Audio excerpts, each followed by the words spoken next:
नमस्कार दोस्तों, हिंदू के चैनल में आपका स्वागत है। आज की हमारी कहानी है भगवान शिव की। तो अगर चैनल पे हैं तो लाइक सब्सक्राइब करना ना भूलें और कमेंट में हर हर महादेव जरूर लिखें।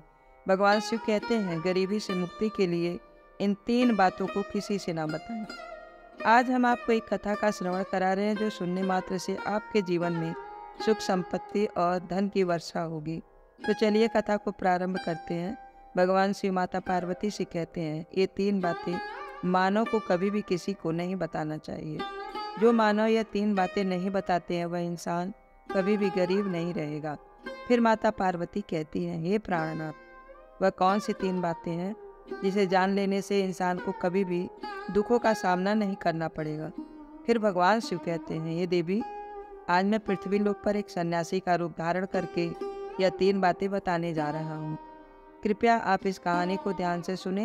अगर आपको यह कहानी अच्छी लगती है, सुन रहे हैं, तो कथा में जरूर हर हर महादेव लिखें और कथा को अधूरा छोड़ के जाने की गलती मत करें, क्योंकि इस पवित्र कथा को पूरा सुनने से मन चाहा फल की प्राप्ति होगी। इसीलिए इस कथा को पूरा सुने। आप शिव भक्त हैं तो भोलेनाथ का अनादर ना करें। भगवान शिव पृथ्वी लोक पर एक सन्यासी के रूप में आते हैं। आज की इस प्यारी सी कहानी की शुरुआत यहीं से करते हैं। प्राचीन समय की बात है कि एक नगर में एक धनवान सेठ रहता था। उसके घर में किसी चीज़ की भी कोई कमी नहीं थी और उसका व्यापार बहुत अच्छा चल रहा था। उसकी पत्नी भी बहुत खुश रहती थी, क्योंकि सेठ जो था हर महीने उसके लिए नए नए गहने खरीदता था और उसे बहुत ही प्यार से रखता था। सेठ के घर के बगीचे में एक बट वृक्ष था। उस बट वृक्ष के नीचे सन्यासी अपना आसन बिछाकर ध्यान किया करता था। सेठ और सेठानी दोनों सन्यासी की बहुत सेवा करते थे और उसकी देखभाल करते थे, क्योंकि वह सन्यासी कई सालों से उस बट वृक्ष में रह रहे थे। सेठ हर रोज सन्यासी के घर का भोजन खाते थे और सन्यासी भी उनसे बहुत प्रेम करते थे। भगवान शिव जो से सन्यासी थे बहुत खुश थे, क्योंकि उन्हें किसी चीज़ की कहीं और चीज़ के लिए नहीं जाना पड़ता था। सेठ और सेठानी हर रोज उन्हें स्वादिष्ट भोजन खिलाते थे। सेठ की पत्नी बहुत ही सरल और भोली स्वभाव की थी। उसकी आदत थी कि वह घर की हर बात बाहर वालों को बता देती थी। एक दिन सेठ की पत्नी ने अपने पति से पूछा, प्रिय जी, आपका व्यापार कैसे चल रहा है? आप कैसे इतना मुनाफा कमाते हो? अपनी पत्नी का ऐसा सवाल सुनकर सेठ ने सारी बातें बता दी। सेठ ने कहा, मैं अनाज का धंधा करता हूँ। मैं चंबल की घाटी से अनाज खरीदता हूँ और उसे महंगे दामों में बेच देता हूँ। श्रद्धालुओं अपने पति की यह बात सुनकर सीधा बहुत प्रसन्न हुए। उसने सोचा, मेरे पति तो बहुत ही बुद्धिमान है। यह बात तो सारे नगर वालों को पता होनी चाहिए कि मेरे पति इतने बुद्धिमान हैं और इतना ज़्यादा धन कमाते हैं। अब सेठ की पत्नी ने पूरे नगर में यह बात फैला दी कि उनके पति इस तरीके से पैसा कमाते हैं। अब क्या था, नगर में कुछ लोगों को यह पता चला कि सेठ किस प्रकार धन अर्जित करता है, तो वे सभी भी अनाज का धंधा करने लगे। प्रिय, अगर नगर के बहुत से लोग अनाज का व्यापार करने लगे हैं। सेठ जो पहले कम दाम में अनाज खरीदता था, वही अनाज महंगे दामों में बिकने लगा। सेठ का धंधा थोड़ा कम चलने लगा। उसे मुनाफा अब कम होने लगा। धीरे धीरे वह गरीब होता जा रहा था। सेठ का पूरा धंधा चौपट हो गया। यह देखकर वह बहुत चिंतित और दुखी हो रहा था। एक दिन की बात है कि सेठ अपने परिवार व्यापार की परेशानियों से तंग आकर बगीचे में बैठा था। तभी भगवान शिव जी ने, जो सन्यासी थे, वह वहाँ आते हैं और कहते हैं, सेठ जी, क्या बात है? आज आप कुछ परेशान लग रहे हो। तब सेठ बताते हैं, हे संत महात्मा, मेरा व्यापार बहुत मंदा चल रहा है। मुनाफा बहुत कम हो गया है। नगर के बहुत से लोगों ने अनाज का धंधा भी शुरू कर लिया, जिससे मेरा धंधा जो था बैठा जा रहा था। भगवान शिव जी ने सन्यासी थे सेठ की बातें सुनकर कहते हैं, सेठ जी, क्या आपने किसी को बताया था आप किस प्रकार का धंधा अर्जित करते हैं? किस प्रकार से आप अपनी जीविका चलाते हैं? तब सेठ कहता है, हाँ संत महात्मा, मैंने अपनी पत्नी को सारी बात बता दी है। मुझसे पूछ रही थी आप इतना धन कैसे कमाते हैं। तब मैंने उसे बताया था कि मैं अनाज का व्यापार करके धन अर्जित करता हूँ। अब सन्यासी को सारी बात समझ में आ जाती है। सन्यासी कहता है, सेठ जी आपने बहुत बड़ी गलती कर दी है। आपको सेधा जी से यह बातें नहीं करनी चाहिए थी। आज मैं आपको एक कहानी सुनाता हूँ और इस कहानी के माध्यम से बताऊंगा कि चाहे कितने भी करीबी इंसान, यह 3 बातें कभी भी किसी को नहीं बतानी चाहिए। इससे गरीबी आपके आसपास भी नहीं भटकेगी। अब सन्यासी जो भगवान शिव थे वह अपनी कहानी प्रारंभ करते हैं। सन्यासी कहते हैं, सेठ जी एक समय की बात है कि एक नगर में एक गरीब आदमी रहता था। वह इतना गरीब था कि अपने परिवार के लिए ठीक से भोजन भी नहीं जुटा पाता था। फिर सन्यासी कहते हैं, सेठ जी गरीब मनुष्य के लिए एक अपमानकारी दुख था। बिना धन के गृहस्थी और घर चलाना बहुत मुश्किल था। फिर सन्यासी कहते हैं, सेठ जी वह गरीब आदमी जैसे अपने घर वालों का पेट पाल रहा था, जैसे तैसे उनको भोजन मिल जाता था तो गरीब भूखे पेट ही सोना पड़ता था। नहीं तो एक दिन उस गरीब आदमी की पत्नी ने कहा, हमारे पास तो धन ही नहीं है। सुबह का खा लेते हैं तो शाम की उम्मीद नहीं, शाम को खा लेते तो सुबह की उम्मीद नहीं। आखिर ऐसे कब तक चलेगा? मैं जैसे तैसे घर के खर्च चला लूँगी, लेकिन आप धन कमाने के लिए परदेश चले जाएंगे। इस प्रकार से हमारे परिवार का गुजारा नहीं चलेगा। मनुष्य के पास चाहे कितना ही धन हो, लेकिन अगर उसके पास कोई काम नहीं है तो वह धन भी बेकार होता है।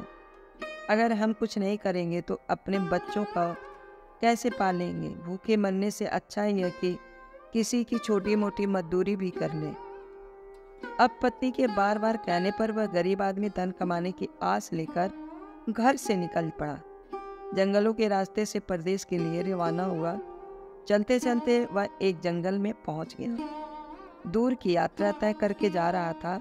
बेचारा थक चुका था तो उसने देखा कि आगे एक छायादार बरगद का पेड़ है। उस पेड़ की लंबी लंबी शाखाएं थी, उसकी जड़ें जमीन को छू रही थी। शीतल छाया देखकर वह बेचारा गरीब आदमी उस पेड़ के नीचे बैठकर आराम करने लगा। सन्यासी आगे कहता है, वह गरीब आदमी वह बरगद के नीचे आराम से लेटा हुआ था। तभी उसने देखा कि कहीं से एक सांप आया और वह सांप उसी पेड़ पर चढ़ गया। गरीब आदमी उस सांप को गौर से देख रहा था। सोचने लगा कि यह सांप इस बरगद पर क्यों चढ़ रहा है, अब क्या करेगा। तभी उसने देखा कि उस पेड़ की डाल पर तोता और मैने का घोंसला था। घोंसले में तोता और मैना कहना 2 बच्चे रखे हुए थे। सांप को देखकर तोता और मैना के बच्चे डर के मारे चिल्लाने लगे। वह गरीब आदमी देखते ही समझ गया कि यह दुष्ट सांप इन बच्चों को खाने आया है। सोचने लगा कि मैंने तो इन बच्चों को देख लिया है, अगर अब मैं इन्हें नहीं बचाता हूँ तो मुझे बहुत पाप लगेगा। बच्चे तो बच्चे ही होते हैं, चाहे वो इंसान के हो या किसी पक्षी के। बच्चों की हमेशा रक्षा करनी चाहिए। उधर एक सर्प उन बच्चे के पास पहुंच जाता है। तभी वह गरीब आदमी उठता है और फटाफट बरगद के पेड़ पर चढ़ जाता है। उसने उस सर्प को मार गिराया और नीचे फेंक दिया। फिर उसी बरगद के नीचे आकर लेट गया। तोता और मैना के बच्चे अपनी रक्षा के लिए उस गरीब आदमी को मन ही मन बहुत दुआएं देने लगे। उसी समय तोता और मैना अपने बच्चे के पास आते हैं। अपने माता पिता के पास आया देख तोता और मैना को बच्चे बहुत खुश होते और उन्हें पूरी घटना बताते हैं कि आज इस वृक्ष के नीचे जो इंसान लेटा है वह हमारे लिए देवदूत बनकर आया है। हमें खाने के लिए एक भयंकर सर्प आया था। इसी इंसान ने उस भयानक सर्प को मारकर हमारे प्राण बचाए हैं। हम इनके ऋणी हो गए हैं। अगर यह इंसान उस सर्प को नहीं मारता तो आज हम घोंसले में जीवित नहीं होते। इसका हम पर बहुत बड़ा एहसान हो गया है। अपने बच्चों के मुख से उस मुसाफिर की प्रशंसा सुनकर तोता और मैना बहुत खुश होते हैं। तोता और मैना उस गरीब आदमी के पास पहुंच जाता है और कहता है, हे मनुष्य, तुमने आज हमारे बच्चों की जान बचाकर हमें अपना ऋणी बना लिया है। आप कौन हो और कहाँ जा रहे हो? तोता और मैना के पूछने पर वह गरीब आदमी कहता है, हे पक्षियों, मैं एक गरीब आदमी हूँ और धन कमाने के लिए परदेश जा रहा था। सफ़र का थका हारा था तो इस बरगद की छाया में बैठकर आराम करने लगा। तब मैंने देखा कि एक दुष्ट सर्प तुम्हारे बच्चों को खाने के लिए तुम्हारे घोंसले के पास जा रहा था। मैंने उसे मार डाला। फिर तोता और मैना बोले, भाई, तुमने हम पर बहुत बड़ा उपकार किया है। संसार में सबसे बड़ी खुशी बच्चे से होती है। बच्चों से अधिक प्रिय तो किसी को कोई नहीं होता। आप भी तो धन कमाने अपने बच्चों के लिए ही जा रहे हो। अब आपने हमारे बच्चे की जान बचाई है तो हम आपके बच्चे की भूख मिटाना चाहते हैं। तब उन्होंने बताया, हम दोनों तोता और मैना नाम के पक्षी हैं। हम हमेशा कीमती मोती खाते हैं और हमने सुना है कि यह मोती मनुष्यों के लिए बहुत मूल्यवान होते हैं। हम तुम्हें कुछ मोती दें तो तुम उन्हें बेचकर बाजार से कुछ खाने पीने का सामान ले आओ और आज से तुम यहीं रहकर हमारे बच्चों की देखभाल करते रहना है। हम तुम्हें इसी तरह से रोज यह कीमती मोती लाकर देते रहेंगे। तोता और मैना की बात सुनकर वह गरीब आदमी खुश हो गया।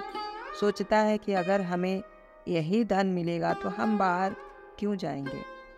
वह आगे कहता है कि सेठ जी, वह गरीब आदमी तोता से कुछ मोती लेकर बाजार गया और अपने खाने पीने का सामान खरीद लाया। उस वृक्ष के नीचे उसने एक झोपड़ी बना ली और वह वहीं रहने लगा। तोता मैना के बच्चे की देखभाल करने लगा। अब तो तोता मैना निश्चिंत हो गए। उन्हें उनके बच्चों की रक्षा करने वाला जो मिल गया था। अब वो निश्चित होकर भोजन के लिए सुबह अपने घोंसले से उड़ जाते थे और शाम को लौट कर आते थे। अपने बच्चे को घोंसले में सुरक्षित देखकर वह बहुत खुश होते थे और उस गरीब आदमी का बहुत धन्यवाद करते थे और उसे कुछ मोती ला कर देते थे। वह इस तरह से धीरे धीरे तोता और मैना की नौकरी करने उस गरीब व्यक्ति को 2 महीने हो गए थे। इधर तोता और मैना के बच्चे भी बड़े हो गए। अब उस गरीब आदमी को अपने पत्नी और बच्चे की याद आने लगी। एक दिन उसने तोता और मैना से कहा, हम अपने घर जाना चाहते हैं। पता नहीं हमारी पत्नी और बच्चे कैसे हैं। तब तोता और मैना बोले, भाई, अब तुम निश्चिंत होकर अपने घर जाओ और अपने बच्चों के साथ रहो। हमारे बच्चे भी अब उड़ने के काबिल हो गए हैं। अब कोई भय नहीं है। तुम अपनी पत्नी और बच्चे को देखो। कभी तुम्हें हमसे मिलने का मन हो तो इसी स्थान पर आ जाना। इतना कहकर तोता और मैना उस गरीब आदमी को ढेर सारे मोती दे देते हैं। अब वह गरीब व्यक्ति उन मोतियों को अपने साथ लेकर अपने घर पहुंच जाता है। उसने वह मोती अपनी पत्नी को दिखाए तो उसकी पत्नी बहुत प्रसन्न हुई। उसने पूछा, पति देव, तुम यह कीमती मोती कहाँ से लेकर आए हो? तब वह आदमी ने बताया, हे प्यारी, मैं बीते 2 महीनों से एक तोता और मैना की नौकरी कर रहा था।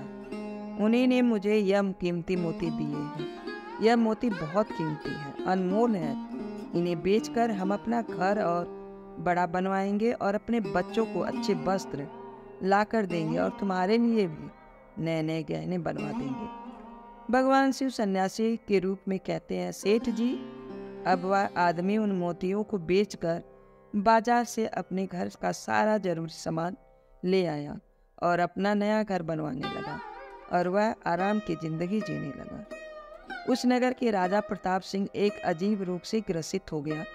नगर में दूर दूर से बड़े बड़े वैद्य राजा को देखने आए और अपने अपने तरीके से इलाज शुरू कर दिया, लेकिन राजा के स्वास्थ्य में कोई सुधार नहीं हुआ। जब किसी के इलाज से राजा ठीक नहीं हुए तो एक वैद्य ने राजा से कहा, महाराज, आपकी जिंदगी बच सकती है।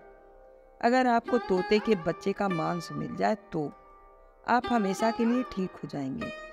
इस प्रकार वैद्य की बात सुनकर प्रताप सिंह ने अपने राज्य में घोषणा करवा दी कि जो कोई उसे तोता लाकर देगा उसे सोने के सिक्के दिए जाएंगे। धीरे धीरे यह बातें पूरे राज्य में फैल गई। सब लोग तोते की तलाश में इधर उधर लग गए, पर किसी को भी तोता नहीं मिला। एक दिन गरीब आदमी की स्त्री अपने पड़ोस में कुछ स्त्रियों के साथ बैठकर बात कर रही थी। कुछ घर गृहस्थी की बातें हो रही थी। बातों ही बातों में तोते की चर्चा छिड़ गई। एक स्त्री बोली, बहन, क्या तुम्हें पता है कि राजा साहब ने तोते का बच्चा लाने का आदेश दिया था?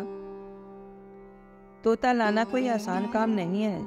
जब गरीब आदमी की पत्नी ने सुना कि राजा साहब बीमार हैं और उन्हें घोषणा की है कि जो कोई उन्हें तोता का बच्चा लाकर देगा उसे सोने के सिक्के से मालो माल कर देंगे, यह सुनकर उस गरीब आदमी की पत्नी ने कहा, अरे बहनों, तोता लाना कौन सी बड़ी बात है। मेरे पति तो 2 महीने तोता और मैना की नौकरी करके आए हैं। वह एक नहीं कई तोते ला सकते हैं। इतना कहने की बात थी, अपने घर गई। नगर की स्त्रियों ने उसकी बात सुनी और अपने पतियों से बताई। धीरे धीरे यह बात पूरे नगर में फैल गई। राजा ने भी सुना कि उनके राज्य में एक व्यक्ति है जो तोता और मैना के पास नौकरी करके आया है। राजा ने अपने सैनिकों को आदेश दिया कि उस आदमी को पकड़कर लाएं और उससे कहें कि वह एक तोता का बच्चा लाकर दे। राजा ने कहा, इसके बदले में हम तुम्हें मुंह मांगा इनाम देंगे। यह सुनकर वह आदमी घबरा गया और बोला, महाराज, आप मेरे प्राण ले लो, पर मैं आपको तोते का बच्चा लाकर नहीं दे सकता। मैंने तो उनकी जान बचाई थी। एक रक्षक भक्षक कैसे बन सकता? उसके इनकार करने पर राजा प्रताप सिंह बहुत नाराज हुए और बोले, अगर तुमने हमारी बात नहीं मानी और तोता का बच्चा लाकर नहीं दिया तो हम तुम्हारी पत्नी और बच्चे को मरवा देंगे। फिर भगवान शिव रूपी सन्यासी कहते हैं कि मनुष्य सबसे ज्यादा कमजोर तब पड़ता है जब उसके बच्चों की सुरक्षा की बातें आती हैं। ऐसे में वह कुछ भी करने को मजबूर हो जाता है। राजा की बात सुनकर वह गरीब आदमी बहुत घबरा गया। उसने सोचा कि अब मुझे किसी भी तरह तोते का बच्चा लाकर देना ही होगा। वह घर आया और अपनी पत्नी को डांटने लगा, तुमने यह क्या कर दिया? तुम्हें बिल्कुल भी समझ नहीं है हम क्या करते हैं और कहाँ जाते हैं। तुमने यह बातें नगर की स्त्रियों से क्यों कही? धीरे धीरे यह बात राजा प्रताप सिंह तक पहुंच गई। अब बताओ मैं क्या करूं? जिन तोता और मैने ने हमें खाने और भोजन, रहने का नया घर, पहनने को अच्छे वस्त्र दिए, मैं उनके साथ गद्दारी कैसे कर सकता हूँ? तुमने यह बात उन महिलाओं को बताकर बहुत बड़ी भूल की है। वह व्यक्ति कहता है कि फिर अपने घर की कुछ बातें दूसरे से कभी नहीं करनी चाहिए। पहली बातें, आपके घर में कितना धन है और आपकी कमाई का स्रोत क्या है, यह बातें दूसरे से कभी नहीं बतानी चाहिए। दूसरी बातें, घर में आपसी प्रेम की बातें, पति पत्नी की प्रेम की बातें बाहर वालों के सामने नहीं करनी चाहिए। तीसरी बात, आपसी लड़ाई झगड़े, मतभेद, मान अपमान की बातें कभी दूसरे के सामने नहीं करनी चाहिए, वरना लोग हमारी गुप्त बातें जानकर, हमारी कमजोरी को समझकर हमारा फायदा उठाते हैं। चौथी बातें, अपनी कमजोरी दूसरों के सामने ना बताएं और अपनी उन्नति का राज किसी को ना बताएं। जिन बातों को कहने से आपके परिवार में दुख आ सकता है, वे बातें कभी बाहर नहीं करनी चाहिए। खासकर उन बातों को अपनी स्त्री से ना कहें जिन बातों से घर की मान प्रतिष्ठा नष्ट होती है, परिवार पर संकट आता, किसी की जान जाते हो, परिवार में फूट पड़ती हो या आपके रिश्ते खराब होते हो। क्योंकि कहते हैं कि स्त्रियों के पेट में इस तरह की बातें नहीं पचती है। अब वह गरीब आदमी बोला, प्रिय, तुम्हारी यह गलती आज हमारे पूरे परिवार को मौत के मुंह में डाल रही है। यदि तुमने इस बात को छुपा लिया होता तो आज हम निर्भय होकर अपने घर में आनंद की जिंदगी जी रहे होते। अब राजा की आज्ञा है तो तोता को बच्चा लाकर राजा को देना ही पड़ेगा, लेकिन ऐसा करने से मैं पापी कहलाऊंगा। जिन बच्चों की मैंने इतनी देखभाल की, जिन्हें मैंने मरने से बचाया, अब मैं उन्हें किस प्रकार मौत के मुंह में डाल सकता।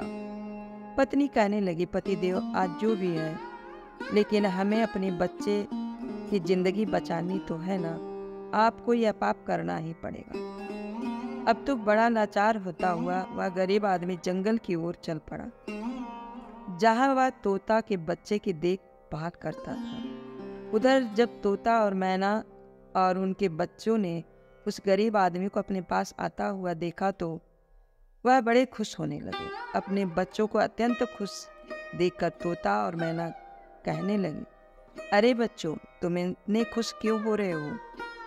वह तो तुम में से किसी एक को लेने आ रहा है। तुम में से कौन है जो आज उसके साथ जाकर उसकी और उसके बच्चे की जान बचाएगा? फिर तोता कहता है कि बच्चों, लेकिन एक बात याद रखना, तुम में से जो भी उसके साथ जाएगा वह कभी लौट कर नहीं आएगा, वह नगर के राजा का भोजन बन जाएगा। तब तोता के बच्चों ने पूछा कि आप ऐसा क्यों कह रहे हो? तोता बताता है, बच्चे, जो यहाँ का राजा बीमार पड़ गया है और वैद्य ने उसे तोता के बच्चे का मांस खाने को कहा है, इसलिए तुम में से किसी एक को वह लेने के लिए आया है। यदि तुम में से कोई उसके साथ जाने को तैयार है तो वह जा सकता है। तभी उनमें से एक बच्चा कहने लगा, हे माता पिता, उस आदमी ने ही हम सबकी जिंदगी बचाई है और आज वह आदमी बहुत बड़ी मुसीबत में है। ऐसे में हमें भी उसकी मदद करनी चाहिए, चाहे हमारी जान ही क्यों न चली जाए, लेकिन हम उसके साथ जरूर जाएंगे। उधर वह आदमी उस बरगद के वृक्ष के नीचे आता है और तोता मैना से अपना दुख बताता है। तब तोता मैना कहते हैं, हे भाई, तुम चिंता ना करो, हमारे बच्चे तुम्हारे साथ जाने के लिए तैयार हैं। तुम इनमें से किसी एक को ले जाओ।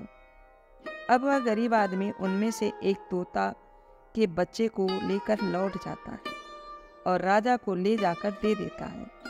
राजा उस तोते के बच्चे को एक पिंजरे में बंद करता है और अपने नौकर को रखने के लिए कहता है। राजा कहता है कि हम इसे सुबह निकालेंगे और फिर इसके मांस को खा जाएंगे। अब क्या होता है कि राजा प्रताप सिंह का एक बेटा था जो पशु पक्षियों से बहुत प्रेम करता था। उसे यह पता नहीं था कि यह तोता उसके पिता के खाने के लिए आ गया है।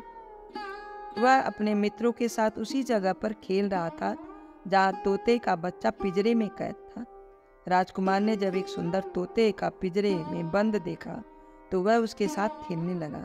तभी राजकुमार का एक मित्र कहता है, मित्र, तुम इस पक्षी को बाहर निकालो, यह कि कितना सुंदर तोता है, पिंजरे में इसका रहना बिल्कुल सही नहीं है, हम इसे आजाद कर देते हैं।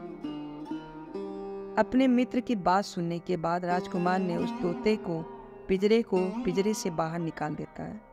जैसे ही वह पिंजरा खोलता है, तोता का बच्चा आकाश में उड़ जाता है। धीरे धीरे यह बात राजा तक पहुंचती है। आपके राजकुमार ने उस तोते को छोड़ दिया है, आपके प्राण बचना अब मुश्किल है। यह सुनकर राजा को बहुत गुस्सा आया। उन्होंने तुरंत राजकुमार को बुलाया और गुस्से में कहा, अरे नादान पुत्र, तूने उस तोते को बच्चे को क्यों छोड़ दिया? राजकुमार बहुत घबरा गया और बोला, पिताजी, मुझे क्या पता था कि वह उड़ जाएगा, मैं तो उसके साथ खेलना चाहता था। अपने पुत्र की बात सुनकर राजा को और भी गुस्सा आया। उन्होंने उसे नगर से निकालने का आदेश दे दिया। अब राजा के सैनिकों राजकुमार को नगर की सीमा से बाहर छोड़ देते हैं। उधर वह तोते का बच्चा उड़कर अपने माता पिता के पास पहुंचता है और उन्हें सारी बातें बताता है कि राजा के बेटे ने मुझे आज़ाद कर दिया। तोता और मैना ने जब अपने बच्चे को देखा तो कहा, पुत्र, राजा के बेटे ने तुम्हें तो आज़ाद कर दिया, लेकिन वह खुद संकट में फंस गया। उसके दुष्ट पिता ने उसे नगर से बाहर निकाल दिया है। अब उसकी जिंदगी की जिम्मेदारी तुम्हारे ऊपर है। तुम जाओ और उसकी मदद करो। तोता राजकुमार की मदद करने के लिए उसके पास पहुंच जाता है। राजकुमार उसे देखते ही पहचान लेता है। यह तो वही पक्षी है जिसे मैंने पिंजरे से आजाद किया था। राजकुमार कहता है, तुम्हारी वजह से मुझे मेरे पिता ने नगर से निकाल दिया है। अब तुम ही बताओ मैं क्या करूं? कहाँ तुमने मेरी जान बचाई थी, इसीलिए मैं तुम्हारी मदद करने के लिए आया हूँ। दुख सुख में अब मैं तुम्हारे साथ ही रहूंगा। अब राजकुमार खुश हो जाता है क्योंकि उसे कम से कम एक साथी तो मिल गया। अब तोता और राजकुमार दोनों एक दूसरे नगर में घूमने लगते हैं। चलते चलते वे दोनों एक सुंदर बगीचे में पहुंच जाते हैं। उसी बगीचे में वहाँ के राजा की पुत्री भी अपनी सहेलियों के साथ घूमने आया करती थी। उस राज्य की कन्या का नाम रूपमती था। राजकुमारी रूपमती बहुत ही सुंदर थी और उसकी खूबसूरती की चर्चा पूरे नगर में होती थी। राजकुमार और उस बगीचे में बैठे हुए थे, तभी राजा की कन्या रूपमती अपने सहेलियों के साथ बगीचे में घूमने आती हैं। राजकुमारी को देखकर राजकुमार के पीछे छुप जाता है और तोता राजकुमारी के सामने पहुंच जाता है। राजकुमारी उस सुंदर तोता को देखकर मोहित हो जाती है और उसे पकड़ना चाहती है, लेकिन तोता उसकी पकड़ में नहीं आता। यहाँ राजकुमार राजकुमारी रूपमती की सुंदरता पर मोहित हो जाता है।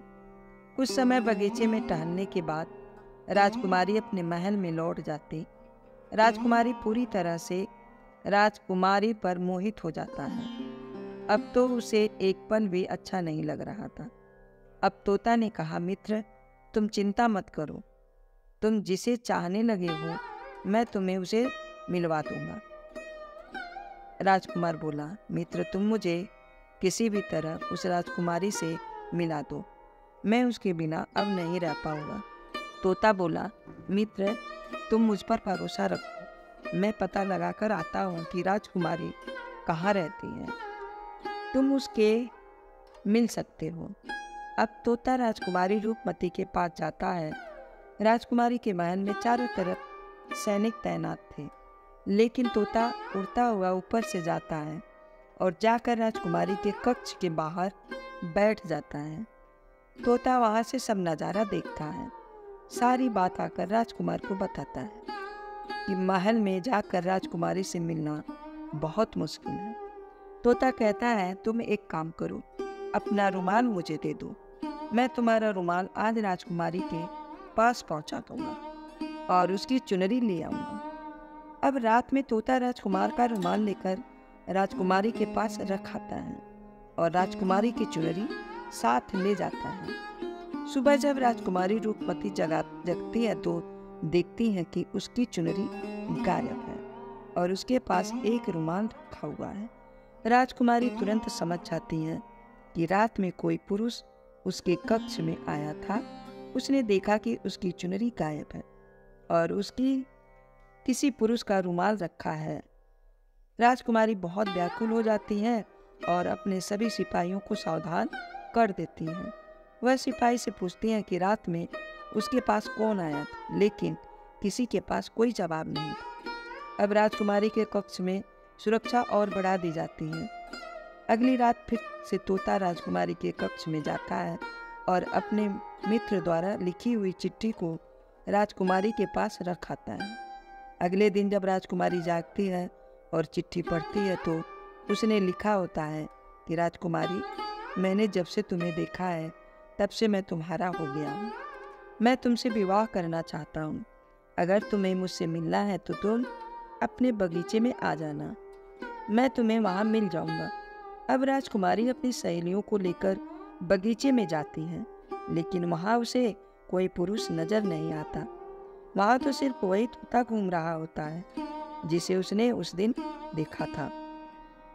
तोता राजकुमारी से कहता है, राजकुमारी तुम जिसे देख रही हो मैं तुम्हें उससे मिला सकता हूँ, लेकिन पहले तुम मुझे वचन दो कि तुम यह बात अपने पिता से नहीं कहोगी और मेरे मित्र को बंदी नहीं बनाओगी। राजकुमारी ने वचन दिया कि वह उसे बंदी नहीं बनाएंगे। मुझे उससे मिलाओ, मैं भी देखना चाहती हूँ कि वह कौन है जो इतने सख्त पहरे के बावजूद भी मेरे कक्ष में पहुँच गया। तब तोता ने अपने मित्र राजकुमार को बुलाया। राजकुमार भी देखने में बहुत सुंदर था। उसकी सूरत देखकर राजकुमारी भी उस पर मोहित हो गई। तब राजकुमार आता है और राजकुमारी के पास बैठकर बड़े ध्यान से उसके सुंदर चेहरे को निहारने लगता है। राजकुमारी ने पूछा, तुम कौन हो और इतने कड़े पहरे के बाद भी तुम मेरे कक्ष में कैसे पहुंच गए? राजकुमार बोला, प्रिय, जब दिल में प्रेम होता है तो कोई भी कार्य असंभव नहीं होता। जब से मैंने तुम्हें देखा है तब से मैं तुम्हें प्रेम करने लगा और तुमसे विवाह करने की इच्छा रखता हूँ। जब राजकुमारी ने पूछा कि तुम कौन हो और कहाँ से आए हो, तब राजकुमार ने अपनी पूरी कहानी उसे सुनाई। राजकुमार की कहानी सुनने के बाद राजकुमारी के मन में उसके लिए सहानुभूति हो गई।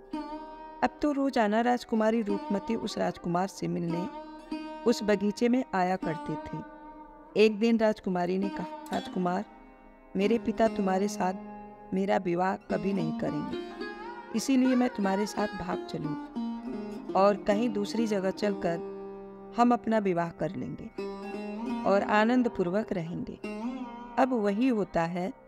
राजकुमारी उस राजकुमार के साथ घोड़े पर सवार होकर भाग जाती है और काफ़ी दूर जाने के बाद वे एक झोपड़ी बनाते हैं और विवाह करके दोनों साथ रहने लगते हैं। दोनों के रहते रहते बहुत समय बीत जाता है और वह तोता भी उन्हीं के साथ रहता है। भगवान शिव रूपी कहते हैं, सेठ जी, उस राजकुमार की झोपड़ी में किसी तरह से आग लग जाती है। उसी आग को बुझाने के चक्कर में उस तोते का एक पंख जल जाता है। तब तोता ने कहा, देखो मित्र, अब आप अपने घर चले जाइए। अब आपके पिता का गुस्सा भी शांत हो चुका है।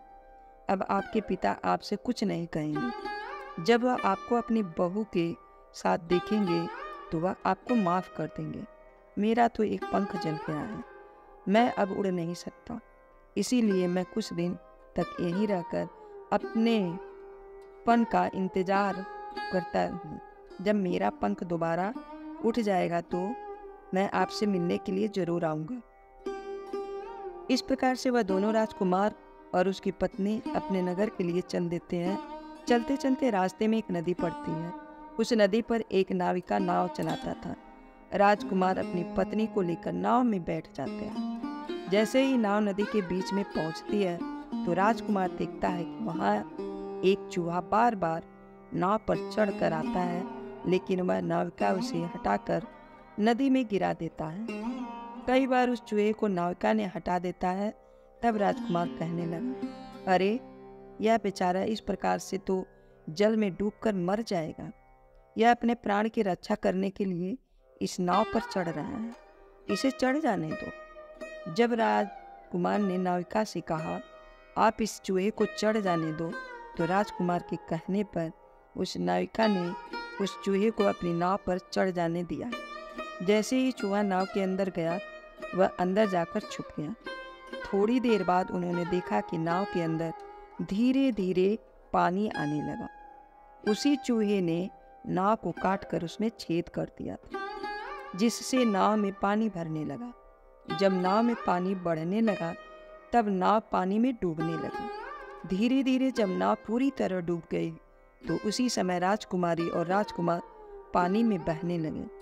पानी के बहाव से राजकुमार बहुत दूर पहुंच गया और राजकुमारी रूपमती भी उसी पानी में बहती हुई राजा के बगीचे में जा पहुंची। बगीचे में रहने वाला माली जब राजकुमारी को बेहोश अवस्था में नदी के किनारे पड़ा देखा तो वह राजा को यह खबर देता है।